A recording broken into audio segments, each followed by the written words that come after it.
Om Swastiastu. Sebelum kita mulai pelajaran, marilah kita berdoa terlebih dahulu.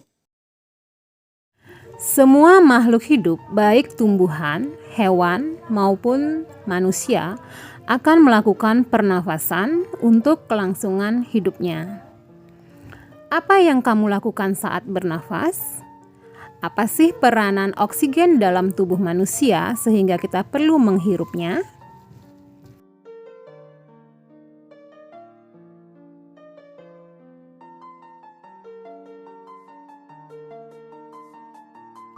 Saat bernafas, makhluk hidup akan menghirup oksigen dan menghembuskan karbon dioksida. Kemudian, oksigen yang masuk melalui hidung akan menuju saluran pernapasan dan berakhir di paru-paru, yaitu bagian alveolus. Di dalam alveolus akan terjadi pertukaran gas antara oksigen dan karbon dioksida, di mana oksigen akan diikat oleh sel darah merah dalam pembuluh kapiler di alveolus, sedangkan karbon dioksida dalam pembuluh kapiler pada alveolus akan dilepaskan untuk selanjutnya dikeluarkan melalui hidung.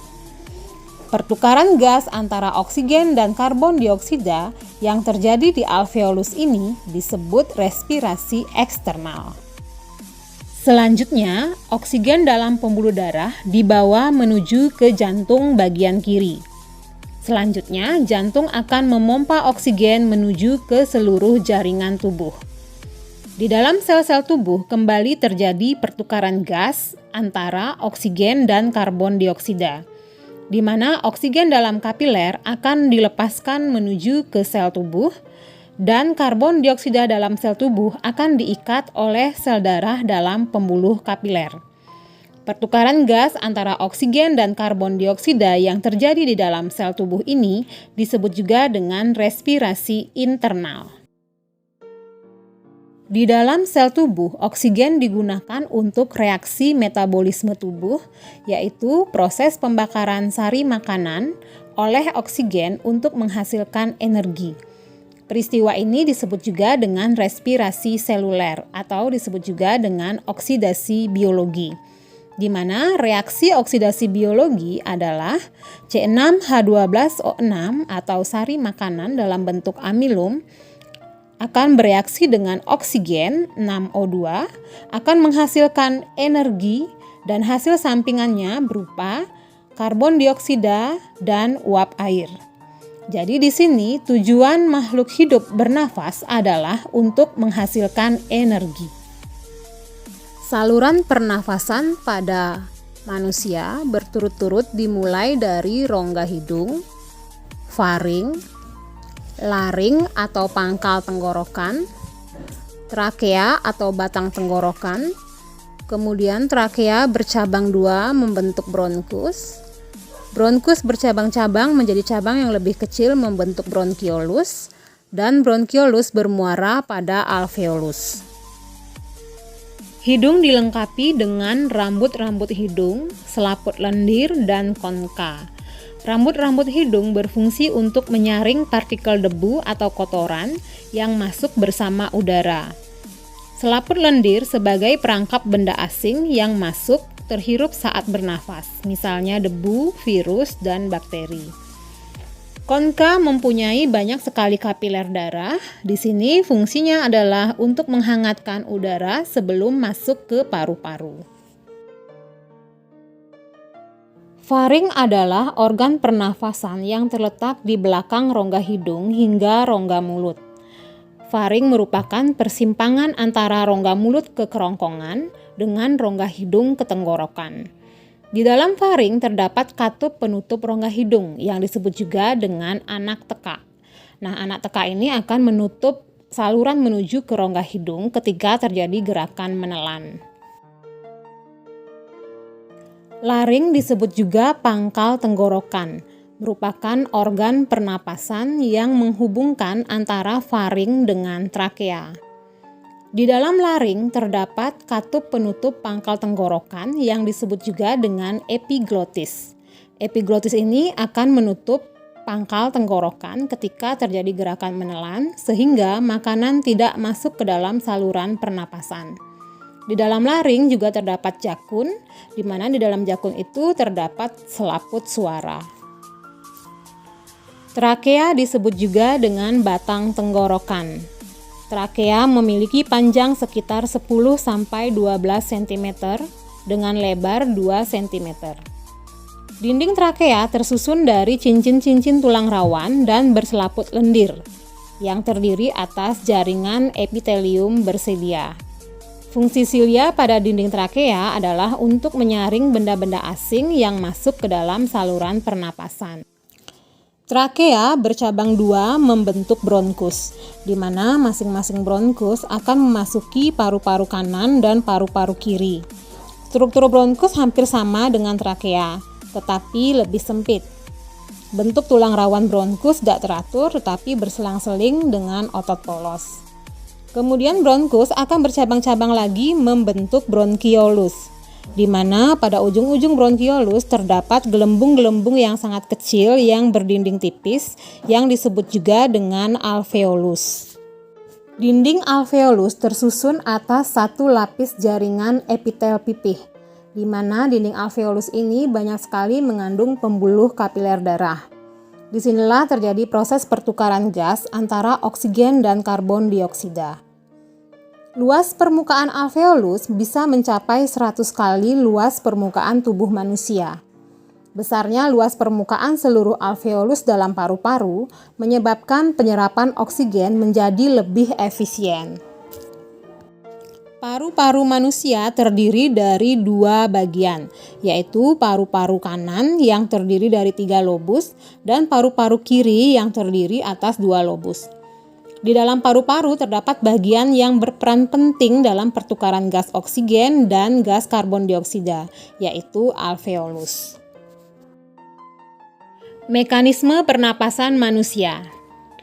Pada saat kita bernafas, berlangsung 2 jenis mekanisme, yaitu menghirup udara atau disebut juga dengan inhalasi atau inspirasi, dan menghembuskan udara atau disebut juga dengan ekshalasi atau ekspirasi. Di mana pada saat melakukan mekanisme pernapasan tadi, kerjasama antara otot dada, tulang rusuk, otot perut, dan diafragma terjadi. Di mana diafragma itu adalah otot yang terdapat di antara rongga dada dan rongga perut. Proses pernafasan manusia dibagi menjadi 2, yaitu pernafasan dada dan pernafasan perut.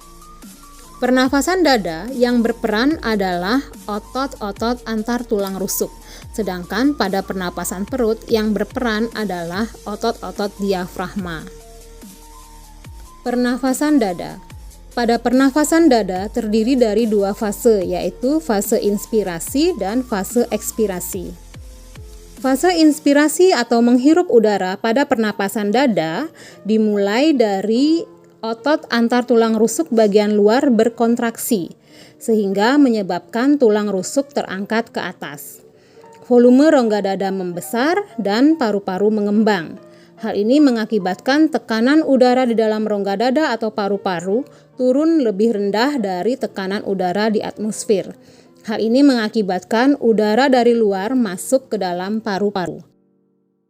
Fase ekspirasi pernafasan dada adalah kebalikan dari fase inspirasinya, yaitu terjadi ketika otot antar tulang rusuk bagian luar berelaksasi, mengakibatkan tulang rusuk yang tadinya terangkat ke atas kembali ke posisi semula, sehingga volume rongga dada menjadi mengecil dan paru-paru mengempis. Hal ini mengakibatkan tekanan udara di dalam rongga dada atau paru-paru naik lebih tinggi dari tekanan udara di atmosfer. Hal ini mengakibatkan udara dalam paru-paru keluar menuju ke atmosfer. Pernafasan perut. Dalam pernafasan perut yang berperan adalah otot-otot diafragma. Di sini pada fase inspirasi atau menghirup udara pada pernapasan perut diakibatkan karena otot diafragma berkontraksi, mengakibatkan diafragma yang semula cembung ke atas menjadi agak rata. Hal ini mengakibatkan rongga dada menjadi membesar dan paru-paru mengembang ke arah perut. sehingga tekanan dalam paru-paru menjadi lebih rendah dari tekanan udara di atmosfer. Akhirnya udara dari atmosfer masuk ke paru-paru. Fase ekspirasi pernafasan perut terjadi ketika otot diafragma mengalami relaksasi, yang mengakibatkan diafragma yang tadinya agak rata menjadi mencembung kembali ke posisi semula, yang mengakibatkan rongga dada mengecil dan paru-paru mengempis. Sehingga hal ini mengakibatkan tekanan udara di dalam paru-paru naik lebih tinggi daripada tekanan udara di atmosfer, sehingga udara dalam paru-paru keluar menuju ke atmosfer. Kapasitas paru-paru. Perhatikan grafik volume udara di paru-paru berikut ini. Jadi dalam grafik itu dapat kita lihat ada grafik naik turun, di mana ketika grafiknya naik itu menandakan fase inspirasi, dan ketika grafik turun itu menandakan fase ekspirasi. Dari grafik itu kita dapat melihat ada beberapa volume udara pada proses pernafasan. Yang pertama adalah volume tidal. Volume tidal adalah udara yang keluar masuk sebagai akibat dari pernafasan biasa. Volumenya kurang lebih 500 ml. Kemudian yang kedua adalah volume cadangan inspirasi atau disebut juga dengan udara komplementer, yaitu udara yang masih bisa kita masukkan secara maksimal setelah inspirasi normal. Volumenya kurang lebih 1500 ml. Yang ketiga adalah udara cadangan atau disebut juga dengan volume cadangan ekspirasi, di mana volume cadangan ekspirasi itu merupakan udara yang masih dapat dikeluarkan secara maksimal setelah ekspirasi normal. Volumenya adalah kurang lebih 1500 cc. Yang keempat adalah kapasitas vital. Kapasitas vital merupakan volume udara maksimum yang dapat masuk dan keluar paru-paru. Jumlahnya adalah 3.500 ml. Yang kelima adalah udara residu. Udara residu adalah udara yang masih tersisa di dalam paru-paru setelah ekspirasi maksimal. Volumenya adalah 1.000 ml. Kemudian yang keenam adalah kapasitas total. Kapasitas total adalah volume udara maksimal yang tertampung di dalam paru-paru, yaitu jumlahnya 4.500 ml.